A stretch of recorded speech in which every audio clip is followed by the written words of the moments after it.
Welcome back. Let's continue with news further afield now. Sudan's paramilitary rapid support forces agreed on Wednesday to a 24-hour ceasefire starting at 6 p.m.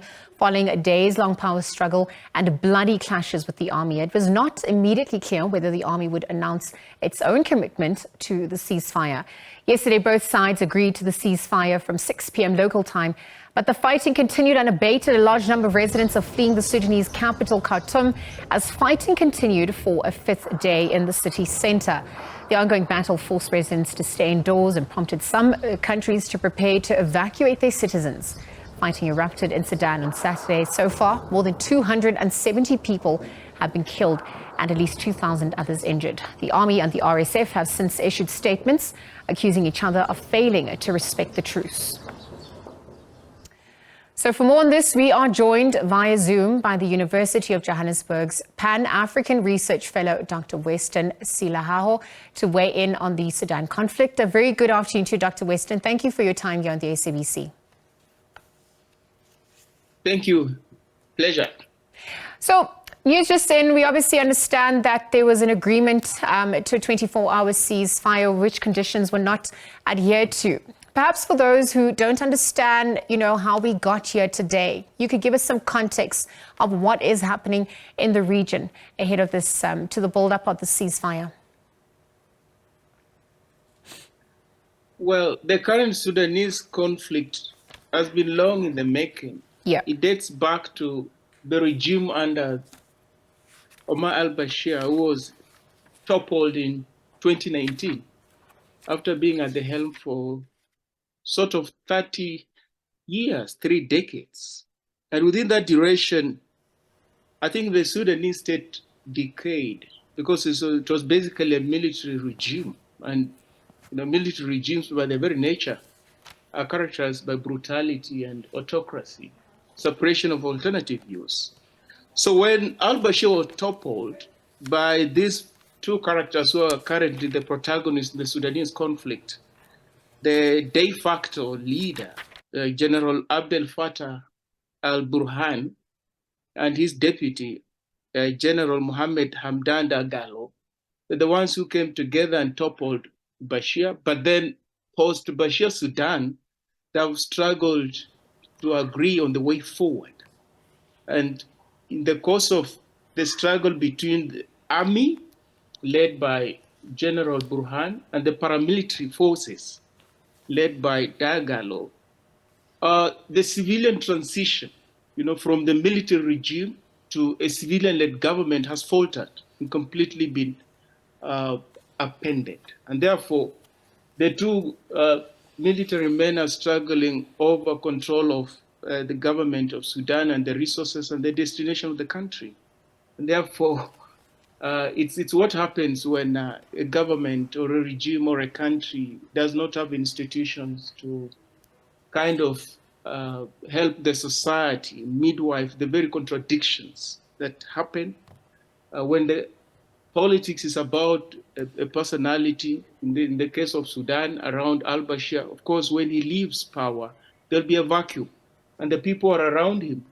The military people, the civilian people tend to struggle for control, for power and leadership. And that's precisely what's happening in Sudan currently. Prof, in my understanding, behind the tension or disagreement is the integration of the paramilitary group into armed forces, which didn't happen. And I'm just bringing this into the fore because I want to look at the international community's response to date, the role of the West and China within what is currently also unfolding in dynamics in the region. Help us to also explain or unpack what's happening on that front. Well, Sudan is geostrategically significant. Before its breakup in 2011, it was Africa's largest country in terms of landmass. And therefore, it borders the Red Sea. It's a country within the Horn of Africa. It stretches to the Sahel region. And therefore, it's a very strategic country geopolitically. And therefore, the international community, and specifically if we talk about the US and its allies in the West generally, China, Russia, They are interested in what's happening in Sudan. And of course, even within the Middle East, Saudi Arabia and United Arab Emirates are pretty much involved in the Sudanese crisis. And they would want a civilian transition, specifically Saudis and Emiratis and Americans and the Europeans, to kind of stave off the degeneration of Sudan into some Islamist kind of politics. And that's why they're pretty much suspicious of the head of the paramilitary, General Mohammed Hamdan Dagalo or Hameti. They don't trust him. But at the same time, they don't also trust General Burhan either. So they would want a transition to a civilian-led government. The Russians also, they would want to assert their influence in Sudan.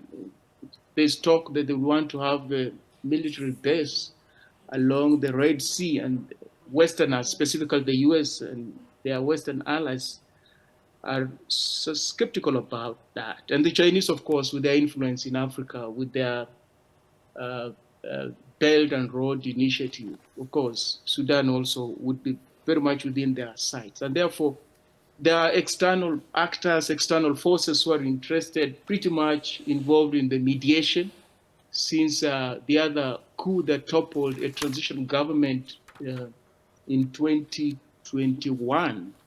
They have been involved in mediation around finding a lasting solution to this intractable political crisis, but it seems things are not working out well. But my take is that the challenge is pretty much within the Sudanese society, as in this tension between civilians and the military forces. And the military forces have been in charge of Sudan for the longest time, And therefore, they have got stakes in terms of economic stakes, in terms of power and resources, and that is what is at stake. I think external actors will pretty much take advantage of what I would call internal fault lines within the Sudanese body politic.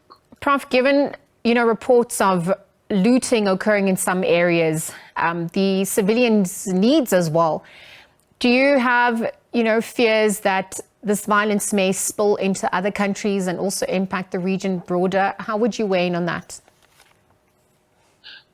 Well, that's the fear.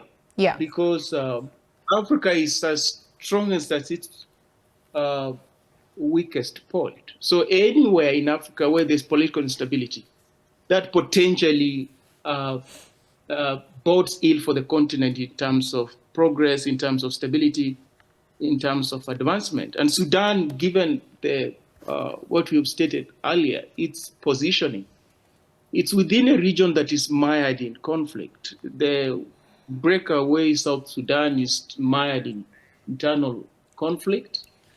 Ethiopia is just, recovering from strife in the Tigray region. Somalia within the area has been mired in civil war for the longest time. Chad, the Sahel region, Islamist formations and terrorism and political instability. And then the Middle East in Yemen, there's instability there. And therefore, if Sudan were to go up in flames, I think the spillover would have catastrophic